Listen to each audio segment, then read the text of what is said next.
The Keeping It Real podcast is a production of SPINMASTER MEDIA.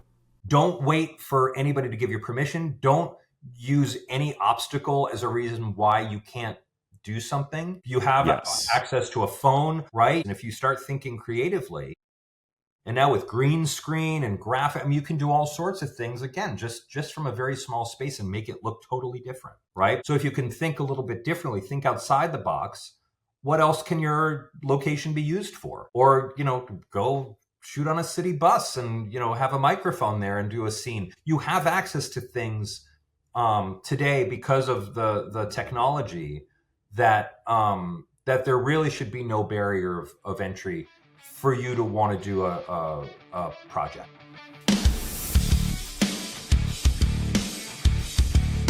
Carl, what's good? How's it going? Yeah. Great to see you. No, great to see you too. We last saw each other like I think the last 2 weeks. A couple weeks ago, yep. A couple weeks ago, yeah. New York City, yeah.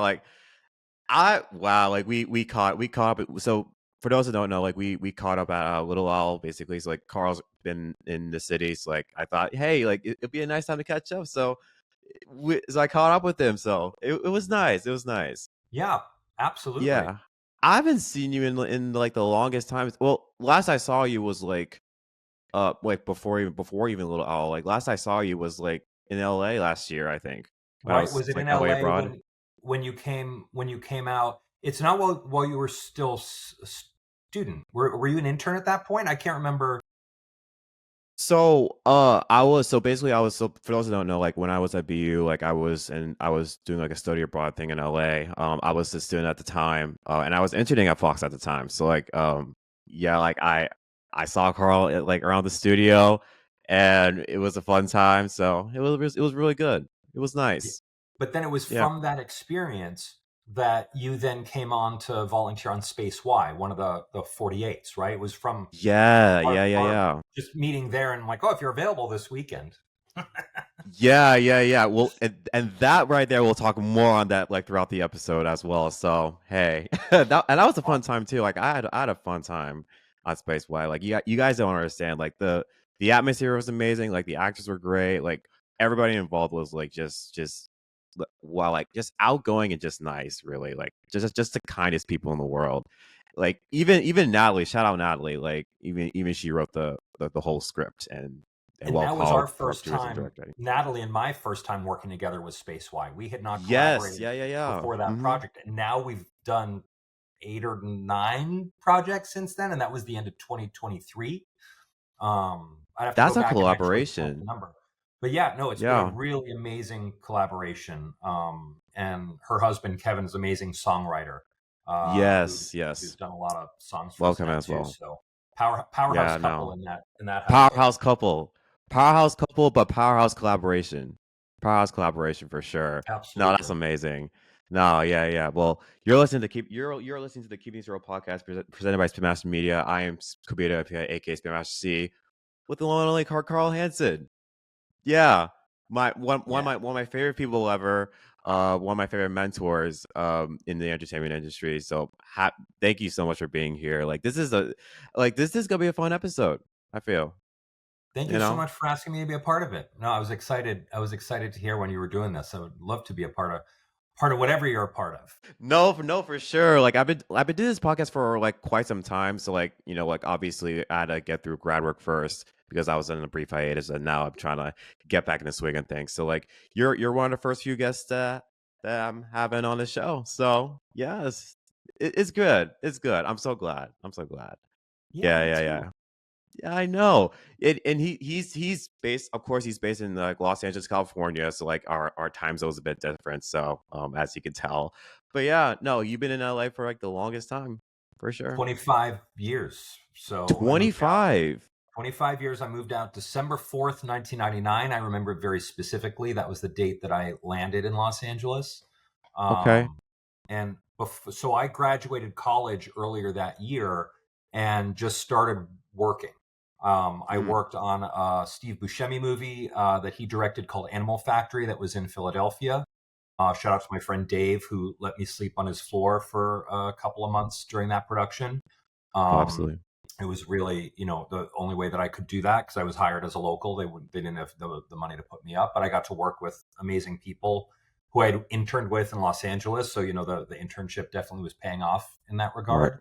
But then Right. from that, I went to State and Maine, which was The Perfect Storm, the George Clooney movie directed by Wolfgang Peterson.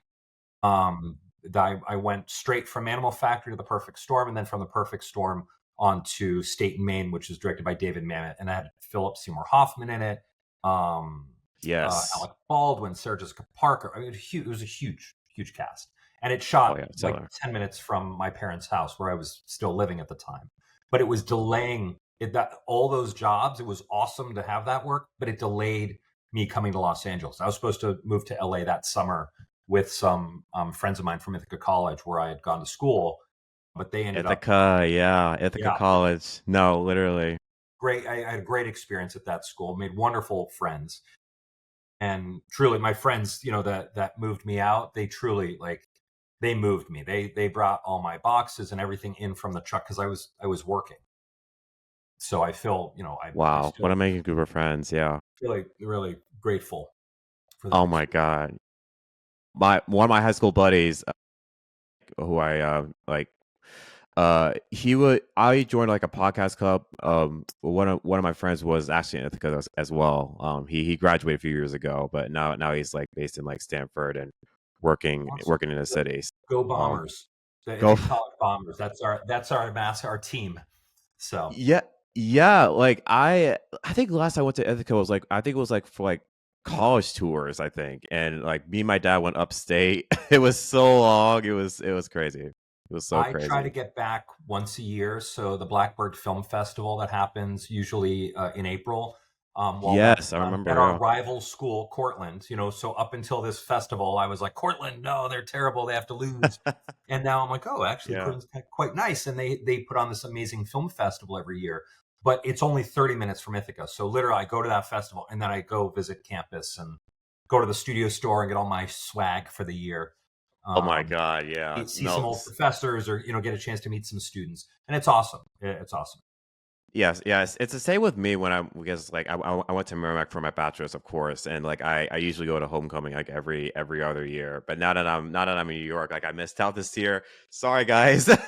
But yeah, no, like homecoming is always fun, especially like in college. Like alumni being alumni is fun, especially like at our alma maters though. Like it's good. It's good to look back on the things. Well, and you're tied to those people. So I actually just had my 30th high school reunion a few weeks ago, and Oh wow. people who I hadn't Okay. seen in 30 years. Literally, I was like, oh my gosh, I had German class with you. And the amount of memories and stories and reminiscing that comes out of those experiences is awesome. And why I enjoy going to those events. But even if they weren't in my class, even if people weren't at my reunion or anything, if I find out somebody went to Beverly High School, or is from Beverly, or went to Ithaca, or any of these sort of connections, that just ties us all together, right? It's part of the experience. I mean, you and I met through Don Daniel, my good friend Don, who Yeah, I was gonna was ask your you how we professor, met. Yeah, I was gonna right? ask He how we was your met teacher. too. Yeah. Yes, So, and yes, then yes. that connection happened, and then you were able to get an internship at Fox, not through me, like that. You were able to get that on your own, Yeah, and that was not then easy. no, It it was was not absolutely easy. not. No, It was not easy. super credit to you for being able to do it. But point being, because we had Yeah. already met, and you came up to me after that class. I remember you coming up to me after that class and introducing yourself and us having a conversation. I think you maybe had already been planning to come out to LA, so to establish that relationship. But then on the Fox lot, it's like, hey, let's meet up. Let's go get a cup of coffee or something, right? So then help solidify that. But that was from that first meeting, and any of those ties, and this goes to any filmmaker, young person getting out of college, like those connections, those people you're meeting, you don't know where that's gonna end up. And look, now you have a podcast, and you've invited me onto your podcast, Cobbina. So it's like, it's awesome. And it is, and yeah, it's been that ever since, ever since that like line producing class. Shout out to Don Daniel, literally like one of my favorite people ever. Like he pulled through with my thesis because he was also like my thesis advisor, so that was great. Because imagine going through like budget and stuff, like, but shout out to his knowledge. I gotta have him on the show one day though. I gotta ask him after this because I haven't seen him in the longest time, since then. Yeah, I hope he's doing good. I hope he's doing good. Yeah, you should ask him. You should absolutely ask him. Oh my god, I should. I miss Don. I miss Don sometimes. Like every time I get to see him, like, whether like it's on Zoom or in person, like, he's just always just this excited. His eyes just being like, oh my god, Krita, what's going on? I was like, yeah, I know. So what's really interesting about Don is he and Yes. I met in Los Angeles when he was living out in Los Angeles, and this is Oh wow. How long was 20 this? years ago, I want to say. 20. We worked on a show called The Next Episode. It was a Showtime show about hip hop battle rapping. It was like a reality version of like 8 Mile. Okay. All right. And Yeah. he came on to help clearances because our clearance person knew him, Chris Torres at the time. And All I right. want to say they were neighbors, but then Don and I became friends and became partners, like collaborative partners developing show ideas together. And so then he told me he was moving because his wife Okay. got a job in Massachusetts in Beverly, where I'm from. And I'm like, what are you talking about? Like, what are the chances of that? What is this, a Twilight Zone or something? Like, what's going on? Those, like it was just a very strange coincidence. That is very strange, actually. Yeah. It is strange. It's like you, the opposite, moving to LA, and then Don moving to like Massachusetts. Exactly. It's like a little switcheroo. It's like a little switcheroo over there, Yeah, exactly. I did not.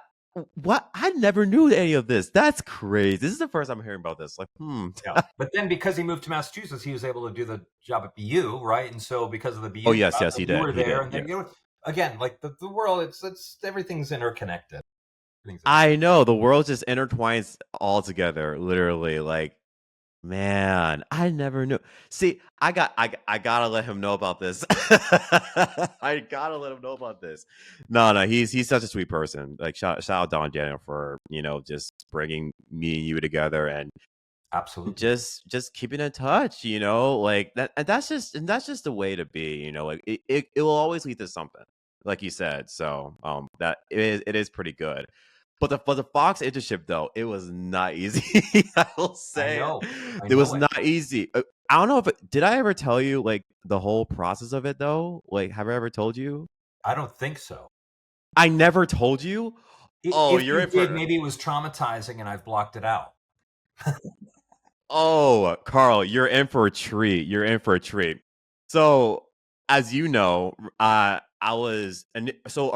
I was going for like the Fox Sports internship program, of course, through like original programming. And while I was doing that application and asking, obviously they asking for referral, which pro tip, always ask for a referral. It's about who you know. So I did that for like one like Fox Sports like internship program, while I also applied for the original Fox like internship program because I don't even know where it's gonna go. First like I got selected for like the original programming like interview. I thought it was pretty good. It was like with Erica, I think. I think she's like a coordinator at the time, but I couldn't remember. Yeah. Yep. Is she still there, or just like she's still here. She's now senior coordinator. So she got bumped up. But okay, we're very small. I mean, original programming, and for those of you who don't know, I'm the head of production at Fox Sports. Original programming is my day job. That's what I do at Fox Sports, which is what you're referring to. Yeah, no, of course, absolutely. And I was going through that. Like, I thought it went well. I didn't get it, but there is this one recruiter I need to shout out. Like Jana. Oh my god, amazing recruiter. The way she thought about me, she's like, okay, I know you didn't get the original programming. Let's get you to the digital like program or something. I don't remember what the position was. I think it was like for social media or something. So I was getting interviewed for that. Obviously, I didn't get it. So like that's 2 interviews. That's 2 interviews I went through so far in like in the Fox Sports division. And then John's like, okay, hold on a minute, hold on. I got one more thing for you. there is a spot for Fox Entertainment for the scripted development team. So I'm gonna transfer you over to have you interviewed. And I'm just sitting here, I'm like, okay, I don't know how this is gonna go, but I guess we're gonna do it anyway. So like, it's all about betting on yourself. You know, that's always the thing. And you just gotta come in prepared. Every time you gotta over prepare. And Sometimes you even got though to. you didn't get those other 2 internships, you still went for that third one and you got it, right? So that's the thing. It isn't always just because it is so competitive. It is so, like Yeah, it of is course. like so ultra competitive. Yeah. At one point, I want to say that for the original programming group for just New York, I want to say we had like 2,000 applicants, and we choose 2 people. You know, from You that, chose it's 2 sort of like people? it's Oh, just it's elective. It's elective. so it's I mean, and it's not just one person making a decision, right? There's that's why you would have multiple interviews or why you meet people, and Okay. so Yeah. Yeah. it's very, No, yeah. and It is even the one you went so. for, I'm sure the one that you got was very competitive. Like people want to Oh work with you. yeah. Oh my god, yeah. Oh my god, absolutely. Like I went through 2 rounds for the scripted development like internship. I'm like, oh, this I feel like I was so tired. The way I had to send emails like following up, like it I'm not gonna lie, it's so tiring, but well rewarding.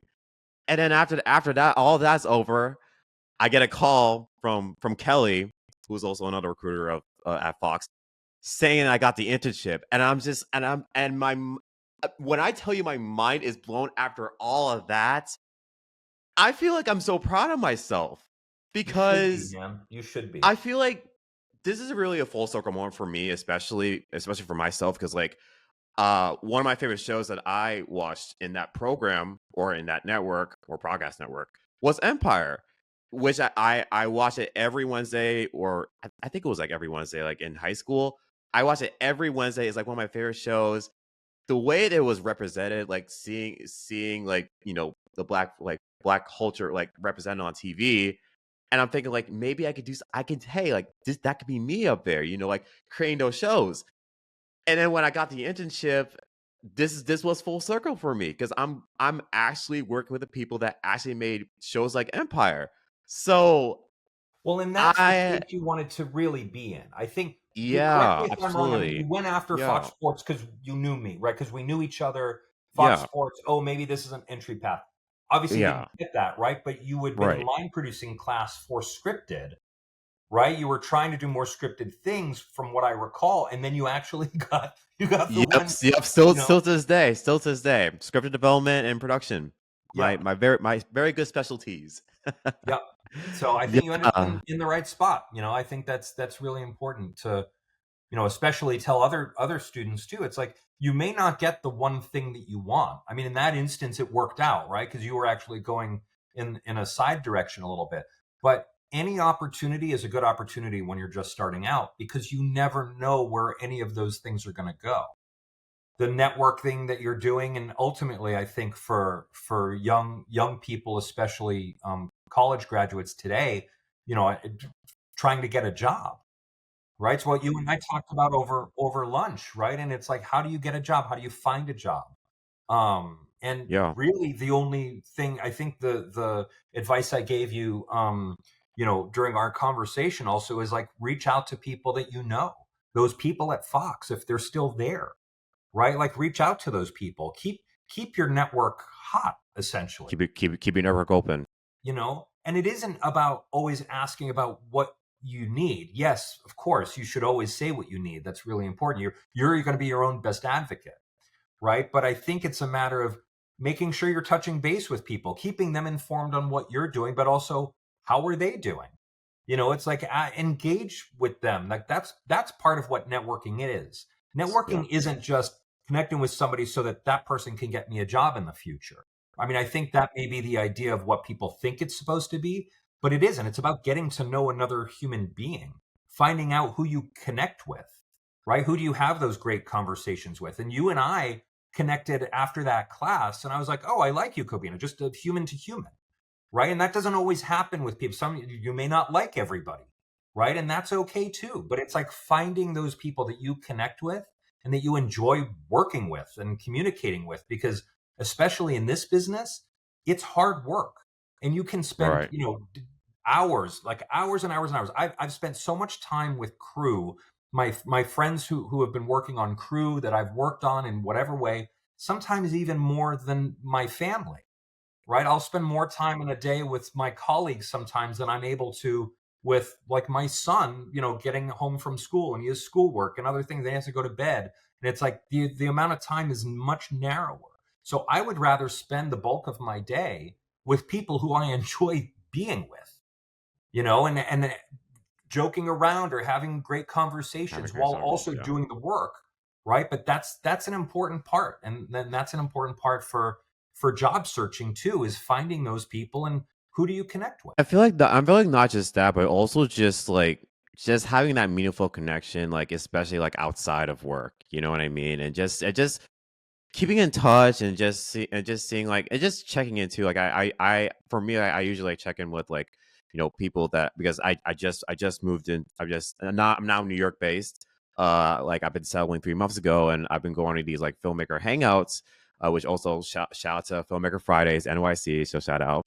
And I go to those like networking, I go to those hangouts, and I meet the people who tend to be like my future collaborators, and I still, keep in touch with them. And that's what this is all about. And I love events like this, because I love to get myself out there. Like it's never easy to like pitch yourself and just get yourself out there in that regard, especially in a big city like this. So like that's what I'm here for, you Well, know. and not just that, Kabina, but you're networking as part of that 100%, but you're also doing the stuff, right? Those filmmaker, you guys are talking about what those collaborations are going to look like, who's going to help who on which project.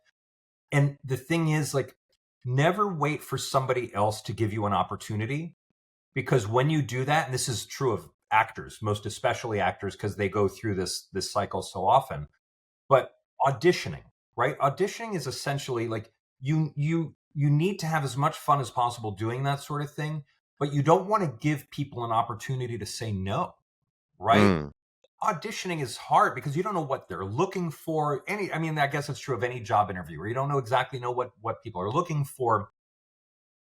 But if you're doing it yourself, no one can tell you no. That's why I started doing 48-hour film projects. Nobody was hiring me as a director. And I'm like, hey, I'm Carl. I went to film school and I directed, a couple of films. But I hadn't, worked professionally as a director. So nobody was giving me that opportunity. And it was easy for somebody to say, you don't have the experience. No. Right. If I asked somebody for that opportunity, no. It doesn't mean I didn't keep asking. But what I realized was, excuse me, if I'm not doing it myself, um, it's not going to get done. My ideas aren't going to be accomplished. I'm going to wait for somebody to give me permission to do something that I want to do. And for years, I would do the 48-hour film project.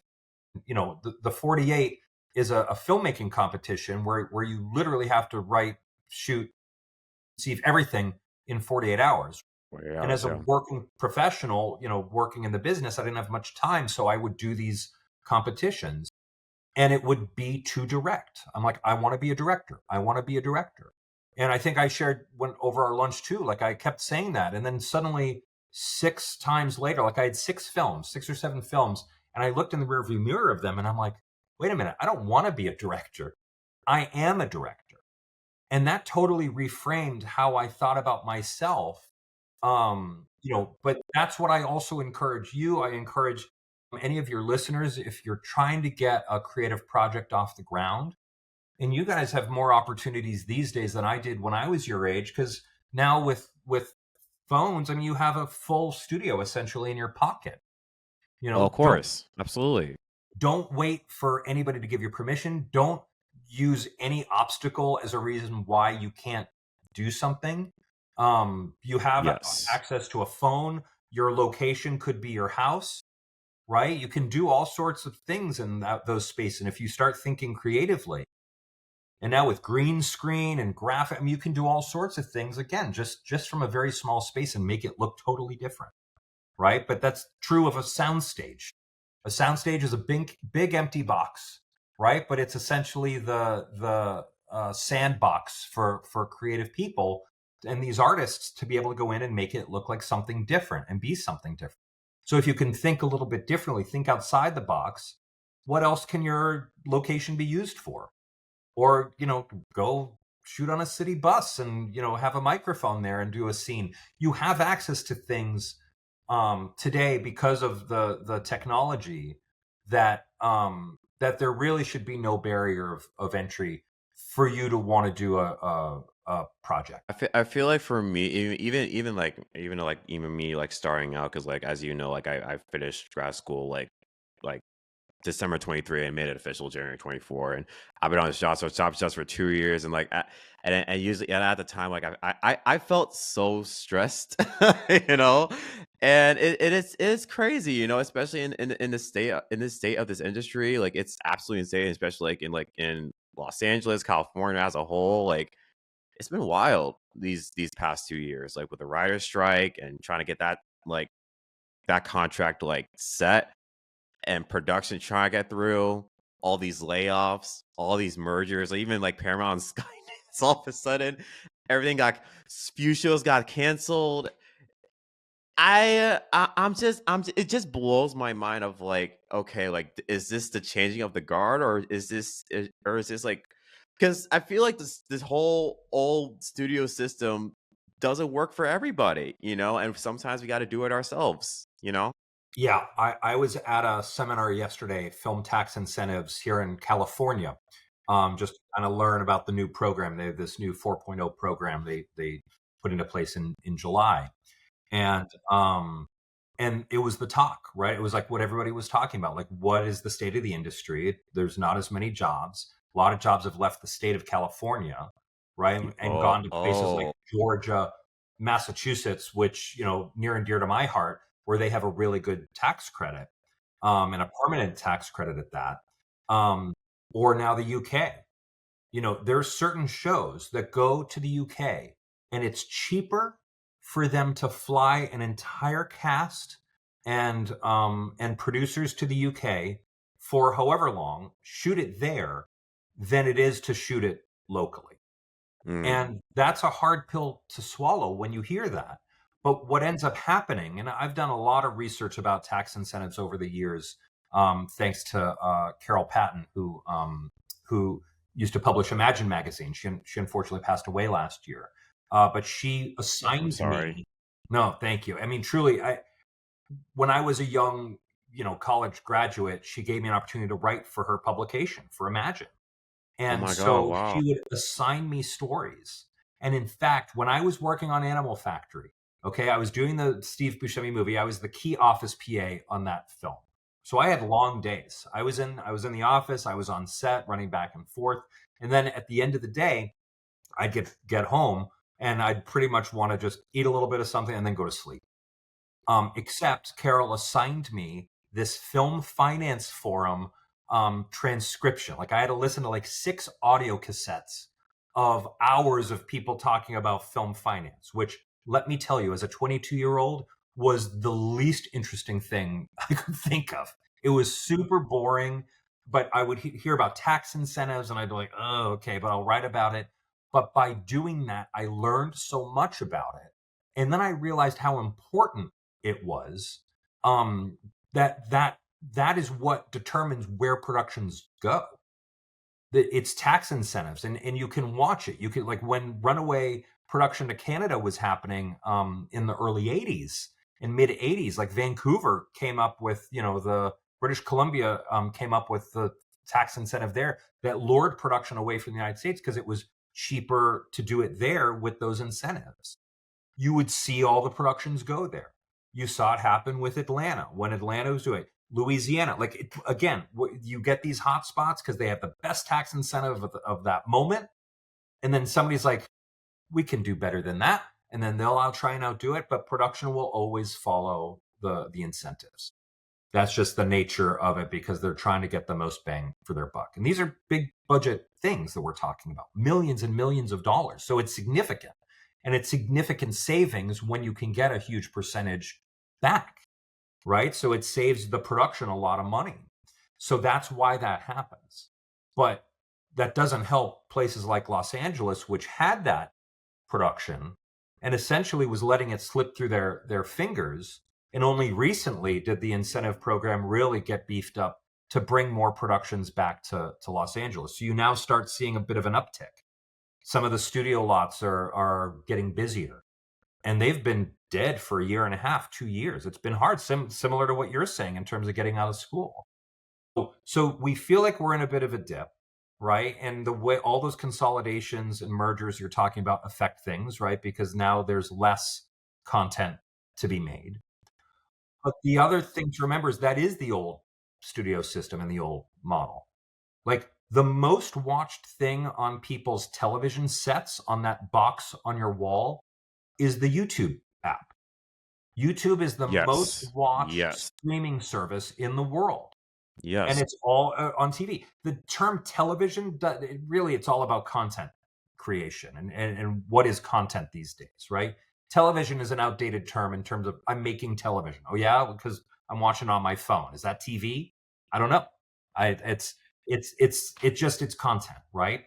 But it's like, where is that money going now? Is it going to these content creators like Mr. Beast, who's getting a lot of traction and gets sponsorships, and there's a lot of money that they spend on their stuff, right? Now it's different than Empire. It's different than, a movie, a feature film. But it's what some people are watching and now where ad dollars are going. So there is still stuff getting made. It just isn't the same stuff, right? It's a bit of a different model. And now you're hearing more about vertical series. Oh, absolutely. Yeah, with like vertical with drama. Instagram Reels, TikTok, all of that. Yeah, and Yeah. and even these platforms dedicated specifically to short form dramas. So you'll have like 100 1-minute episodes, and they'll give away a few of the first few for free to kind of get you hooked and see if you like the story. And if you do, then you start paying essentially like $1 per episode, something like that. Like there's different models out there, but it's now these micro dramas are making a big splash, and they're growing in China and India, and now really starting to grow here in the United States. And again, that's because of the proliferation of TikTok and Instagram Reels, and now people are watching things vertically, right, versus horizontally. They're watching them vertically. Yeah. So, but I've challenged myself as a filmmaker to look at vertical content, because I'm like, oh, what can be done here? Because I'm used to thinking like, okay, I have to look at the vista and all this. But when you change that, the top and the bottom of the screen become way more important, right? And what information can you tell in that space? Of course. So, it's just a matter of like things are changing, and you have to kind of look at where are those growth markets. And vertical right now is having a time because there are purchases. Fox just bought a vertical content company in the last couple of weeks and was making news about that. Wow. So, Okay. Yeah. it's different, right? And that's something that's hard. Change is always hard. It always kind of feels like loss is something that I heard recently, that change always kind of feels like loss because you're accustomed to something. But I think if you can embrace what's next, if you can embrace the future Embrace of the it change. Yeah. without getting caught up in what you expect it to be. And that's true of content creation too, especially the kind of content that I make as a timed filmmaker. Like you can't tie yourself to an expectation. So something I tell young filmmakers as well is don't get tied to something being good. Right? If you have this idea that it's going to be good, you have this expectation of it being something that it may not end up being in the end. You're going to like control it and try and make something do it. Focus on making it good, because it may change along the way.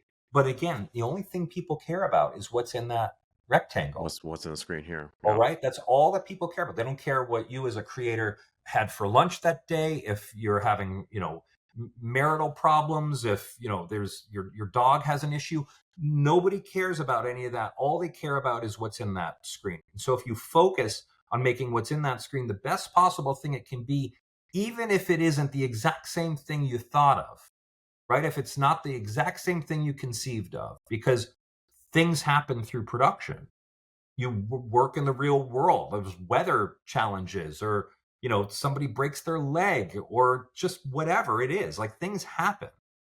What are you going to be like? Well, I'm not gonna do that. It's like, no, you have all these resources, you have all this time already dedicated to it. Now, how do you make the best possible thing out of that? And there have been Yeah. times, in 48s where we ran out of time during production to shoot the beginning and end of what was written.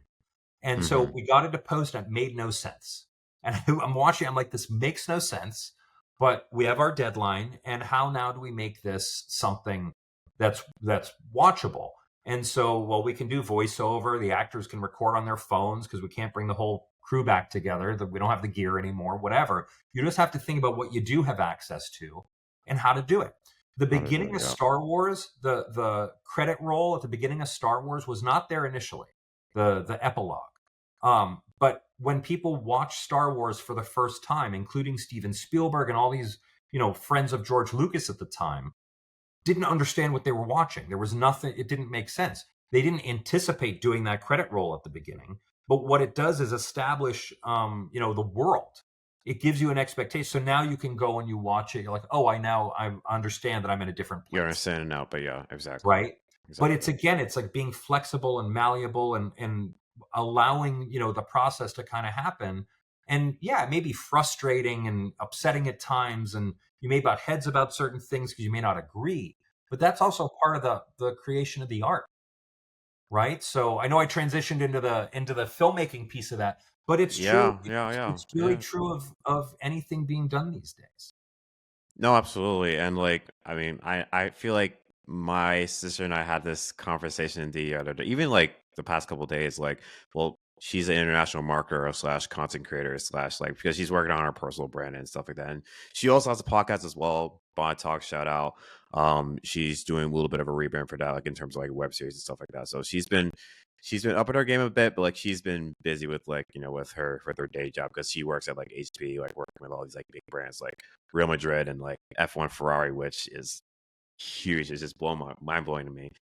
But like she told me like the other day, was like, listen, like we can't wait for nobody. We just have to do it ourselves. Like even the resources that we have right now, like we have to make it perfect, even when it's hard. Like I could get, there is one project, for instance, like I've been hearing a lot more about, I think over the summer. There is this, I think, her name is Cheyenne or something like that. And she created and showrun, produced, even she starred in like in the comic shop, like a nerdy, like mockumentary sitcom type feel. And she put on what, like 6 episodes on YouTube. She did like a Kickstarter fund and stuff like that, and like it's one of the biggest funded projects in Kickstarter history. She even got like the theme song down, and like she's even going to like San Diego Comic Con to even promote the show, like that. Like, I mean, it's crazy to see her like up in her game like that, because like she has been advertising and promoting this hard. I have never seen her like that in itself. Like I feel like for me as a producer myself, like I want that fiery passion as well, because like listen, like I can't wait for, like, for instance, like NBC, CBS even give me something. Like, no, like I have to do this, even if it's difficult, even when it's like I have like less views or whatever. Like once I be consistent, and that's also another thing about like this whole process of it all. Like when you're talking about like like YouTube and everything, because like you said, YouTube's like the biggest thing right now, especially like content creators and influencers that are making their own like original series, like no matter what type of thing that it is.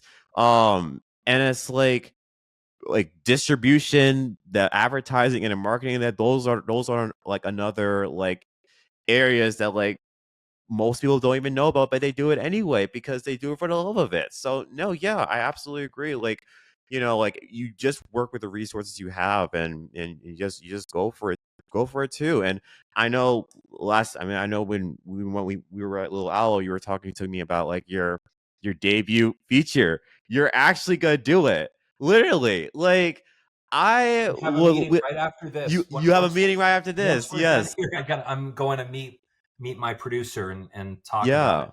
Yeah. So, yeah, Yeah. I mean, You've been wanting to do this for a longest time. You I've wanted did. to make feature films since I was a kid. Like I've been a big Spielberg fan. That he was inspiring to me even as a child. That I was like, that's kind of what I want to do, and I just have not done it. And recently, I finished my 38th timed film, which I started 20 years ago. Cultural Detritus is my filmmaking team. We've been making these films for 20 years, and 20 is a long time. it's a long time, but it also has given me a body of work that I can look back on. And if the average time of these films, it's like 7 minutes, right, 6 or 7 minutes, times 38, I suddenly realized I have like almost 2.5 feature films worth of content that I've created just in these filmmaking contests, right? Just in aggregate, in total, right? The amount of time equals about 2.5 feature films worth of it. And Amazing. so, Amazing. my friend Scott Rosendahl and creative partner, Yes. Shout out Scott. Shout Scott out was in Scott. Space Y, right? Yes, I love Scott. Smokey.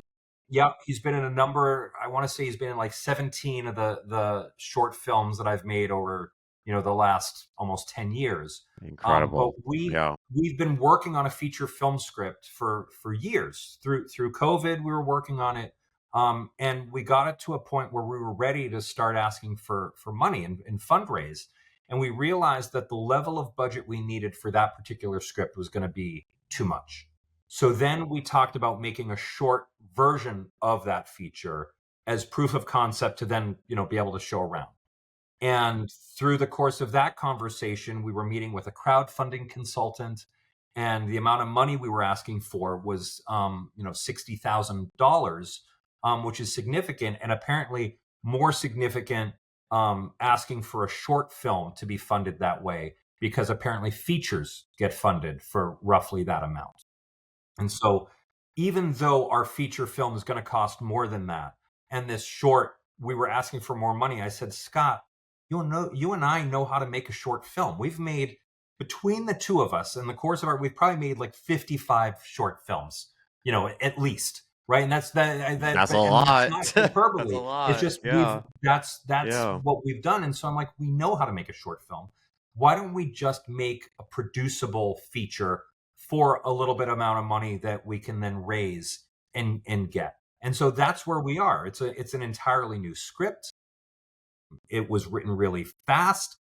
We're going to put it into production very fast, and we're going to try and get it done by this mid-January Tribeca deadline, to get it into the film festivals for next year. You're all on the clock.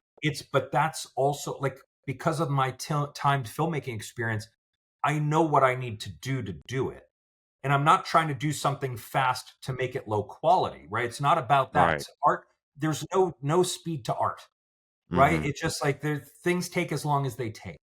And with the team that I have and the skill sets and production experience that we all have as a group, I know what's achievable. I've been in production my entire career. So for me, Yeah, I know of that course. it's doable.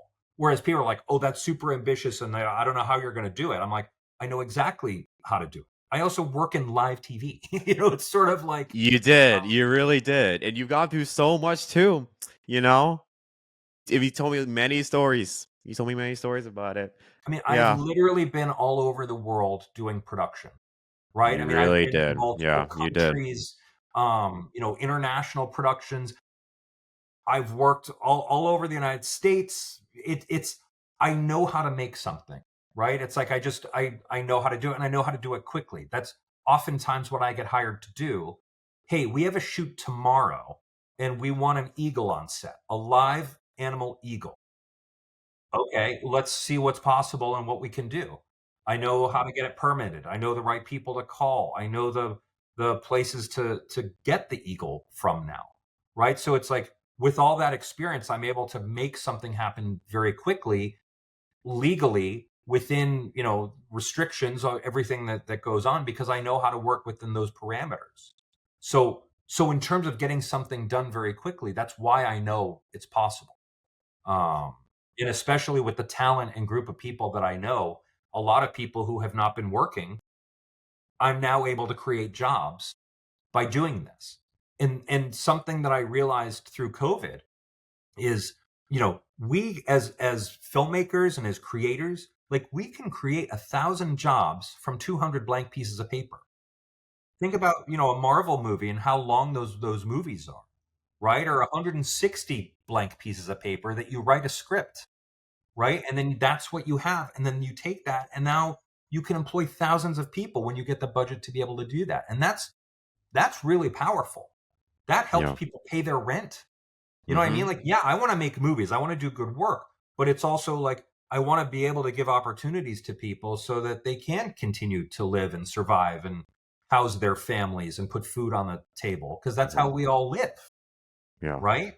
And for me, with a lot of the people in the disability space, because a lot of the people I work with Yep. I have was going to bring disabilities, that up too. Yeah. Yeah. Yeah. those people have been totally neglected. So it's like, if Absolutely. they've been out of work for a Absolutely. couple of years, and that's a long time, and it is, Yeah. this has been much longer than that for a lot of people in that community.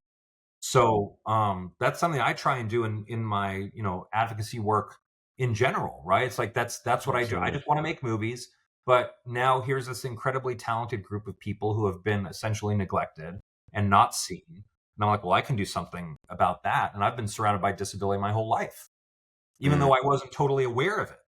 Right? That's why I became an ally and an advocate. I'm not disabled myself, but I very well could become so at any point, just like any of us. It's the one community you can just join at any moment, and you just don't know. Or if you're lucky enough to live long enough, eventually, like, my dad's hearing started going. His whole side of the family was hard of hearing. So it's something that I realized, oh, this is something that I can do something about. But also, what I want to do is make movies. And if I can create jobs and employ people and give people opportunities and still be able to do that, win-win. That it's amazing. And that's why I always admire about you. Literally, like you're one of the few people in the industry that I always like look up, especially like in the times like these. It's like you just care about people. You truly do.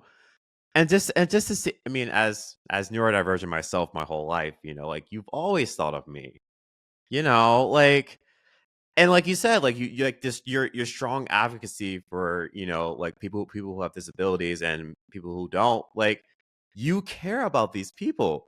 And when I was a PA for like Space Y and stuff like that, like, every person, if every cast member, every like crew there, like, they know what they're capable of, and I'm just it's so cool to just see like seeing what they do, and it's just inspiring to me, and just seeing that, like, despite what all like the shortcomings, like, they still do it anyway because they do it for the love of it.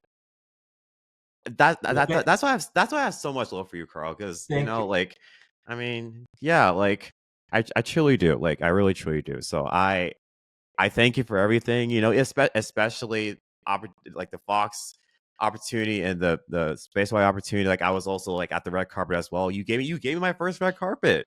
That's right. Yeah, you did. Yeah, you did. You gave me my first red carpet at the 48-hour film festival. So that was really cool. I still have pictures on my computer.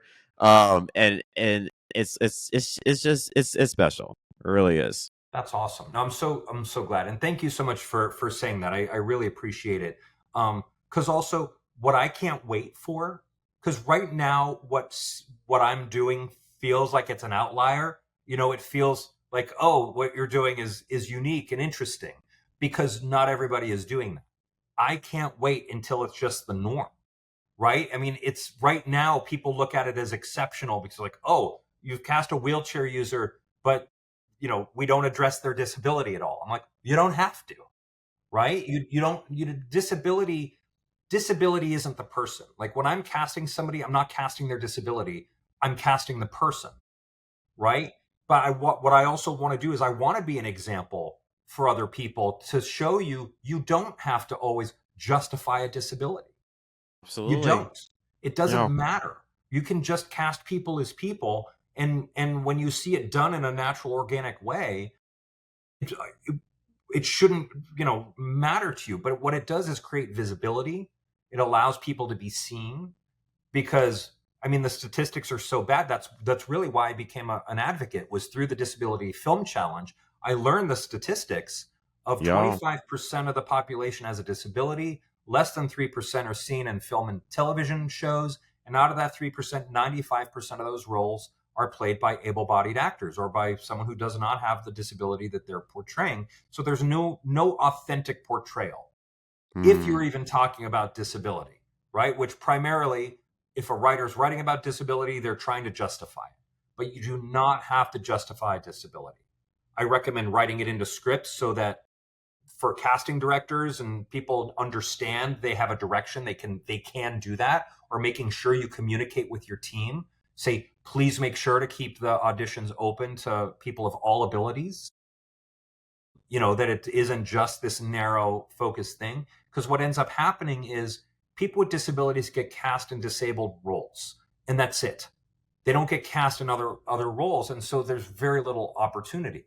And then if 95% of those roles are going to able-bodied actors, they're not getting any work, right? So it's just a matter of like, how can you create opportunity? How can you help other people? And I found Scott Rosendahl through the Disability Film Challenge, and I saw his work, and he came up to me and wanted to collaborate. And I was like, yeah, would love to collaborate with you. Would love to work with you. And so then we started this really amazing work collaboration that we've been doing for, almost a decade. And it's awesome. A decade. It's awesome. It was 2018 when we first started working together. 2018. That's like a lifetime ago, literally. Pre-COVID, it feels like a whole different world. It's a whole different, yeah. I mean, I graduated high school in 2017, but like that's been, I gotta tell you, my high school reunion is like 2 years from now. I'm so scared. I'm so scared. Right. It's okay. Yeah, no, but yeah, like going on what you're saying, like like disability is a superpower. It sure is. It is such a superpower. Like a lot of people don't know it. It's a superpower. We all have a gift, and we just got to use it to the best of our ability. And if you think about stories that we haven't seen before, if you do really want to address disability as a story plot, as a point, we haven't seen those stories. Or if those stories have been told by somebody who doesn't have that disability, again, what is an authentic portrayal? And how can you really see that? There's so many stories that we haven't seen. Rather than sequels and reinventing and doing the same thing over and over again, why don't we open it up and allow these other storytellers to come in and tell their stories? Exactly. Yeah. No, for sure. Yeah. Well, what's really real to you? I mean, this is like one of the questions that, like, because I was kind of like switching up like a last question or something like that. I usually ask people, every guest on the show, like, what's your favorite movie show when you were a kid and how that impacted you? But obviously the premise of the whole thing is just keeping things real. So like, what's really real to you, Carl? Really, like it could be anything, like entertainment, life in general. Like, what's really real to you? What's really real? I mean, for me, it's getting my projects off the ground and trying to figure out how can I not just create an opportunity for myself, right? Where that's what I want to do. I want to make films. I want to direct. But how can I create opportunities for other people through doing that? Like I just referenced a little bit, like if I can create 1,000 jobs from 200 blank pieces of paper, like give me more paper, right? And our work is so scalable. Like, yeah, maybe we can only kind of focus on one thing at a time, but if you get a bunch of teams growing, I was thinking about this recently, like you plant enough seeds, a forest will grow, right? And you can really influence a lot by just doing it, right? So for me, keeping it real is always keeping that in mind. But also, it's like I have a son. I have to make sure that he's well taken care of, both emotionally, physically, shelter, clothes, all the things that even though I want to be dedicated to my work, I also have to make sure he practices his piano, and that he gets to soccer practice and gets to go do the things that he wants to do. Because again, I want those seeds to be planted for him too, and to be able to give him that. So time is very important to me, and how I manage that time. And so, I dedicate myself to my craft. I dedicate myself to my work. I dedicate myself to my son, right? And how all those things work together become what my life is. So it can't just be one thing. I am driven. I want to be a filmmaker. Yes, 100%. But that can't be 100% of the time, because I have other responsibilities. But that's also why, as a timed filmmaker, I do it in very compressed periods of time. It allows me that. It gives me work-life balance. Because again, you don't have to work 12 to 14 hours a day every day for like 3 months straight, which, by the way, I did when I worked on Joe Millionaire. The first Joe Millionaire, those were the hours. It was sort of like 19, those were like 19-hour days. It was crazy for That's a long wild. time. And I grew up thinking it was normal, because I came from production. That's just how it was. But what happened, like, I know at the end of the day, I would like to go out and maybe have dinner with friends sometimes.